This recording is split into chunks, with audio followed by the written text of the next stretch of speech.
Here's another interesting word problem that was sent by Cortaggio. A woman cycles to work alongside a railroad track at 6 kilometers per hour. That's an interesting piece of data, 6 kilometers per hour. Every day she arrives at a crossing the same time that a train does. Okay, one day she was 50 minutes late and was overtaken by the train 6 kilometers from the crossing.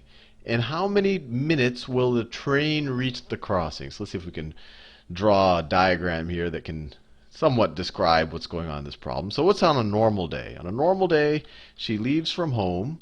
She leaves from home and she goes and she travels alongside a railroad track. Not too different than my own commute on my own bicycle. I actually do travel along a bike path that's right along a railroad track.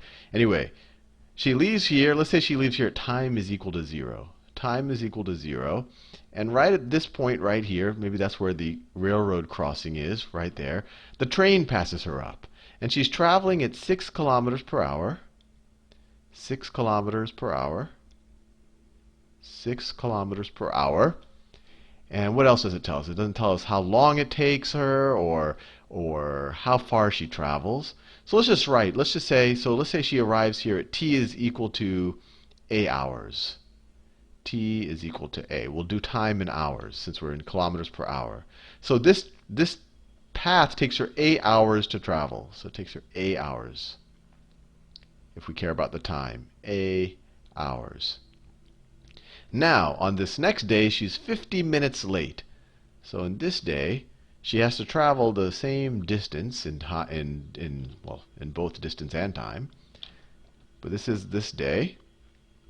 She leaves not at t equals 0. She leaves 50 minutes late. And since we're dealing with hours, let's write 50 minutes in hours. So she leaves at, if this was time equals 0, that's when she normally leaves. She's now leaving at time is equal to 50 minutes, or time is equal to 5/6 hours. Right? 50 minutes is just 50 over 60 hours, or 5/6 hours. So time is equal to 5 over 6 hours. This time is equal to 0 hours. And let's see, it says that she was overtaken by the train 6 kilometers from the crossing. So she was overtaken by the train, I don't know, someplace over here. And this distance, right here, this is where the crossing is. That's that crossing. This is 6 kilometers. 6 kilometers. In how many minutes will the train reach the crossing? So if we can figure out some way of expressing this time, if we can figure out what this time is, we know that the train reaches the crossing at t is equal to a. So if we know this time, we could just find the difference between these two times, and we would have solved the problem. So let's see if we can figure out this time. So we know that it normally takes her a hours to travel this whole distance. It doesn't matter when she leaves, it takes her a hours. So in this case, it should also take her a hours. And how long does she have to go when the train passes her up on this day that she was late? How long will it take her to go this distance right there? Well, she's traveling at 6 kilometers per hour. She has to go 6 kilometers. So in time, this is going to take her 1 hour. To get, the train will have long passed her, but to get back to the crossing, she's going to have to travel for another hour. So if her whole route takes her a hours, if this whole length and time is a hours, then this distance right here is going to have to take her what? She has an hour left. Her whole trip is going to be a hours, so this is going to be a minus 1 hours. Let me scroll down a little bit. This is going to take her a minus 1 hours. So if on the day she was late, it took her a minus 1 hours to get passed by the train, what time are we talking about right here? What time is this? This is t is equal to, well, we started at 5/6. T is equal to 5/6. That's where we started, plus the amount of hours she traveled, plus a minus 1.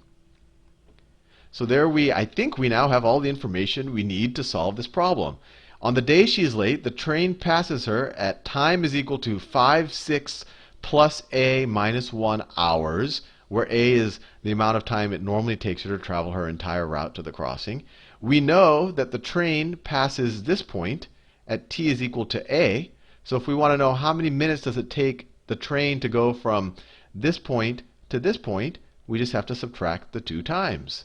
So the minutes it takes, well, the hours, because we're dealing in hours. Remember, I said 50 minutes was 5/6 of an hour. So the minutes it takes is A, that A, minus this, minus 5/6 plus A minus 1, right? That's just the difference in time for the train in hours. So this is A minus 5/6 minus A plus 1. Luckily, the A's cancel out. A is A minus A. And you're left with 1 minus 5/6 hours, which is just equal to 1/6 hours. There are 60 minutes in an hour, so 1/6 of that is 10 minutes. So it takes the train 10 minutes to get to the crossing from the point that it passed her. Another neat problem, and I thank Cortaggio for that. And then you could actually use this information if you want to figure out how fast the train is going, or you could even think of other types of kind of derivative problems off of this one. Anyway, another good problem.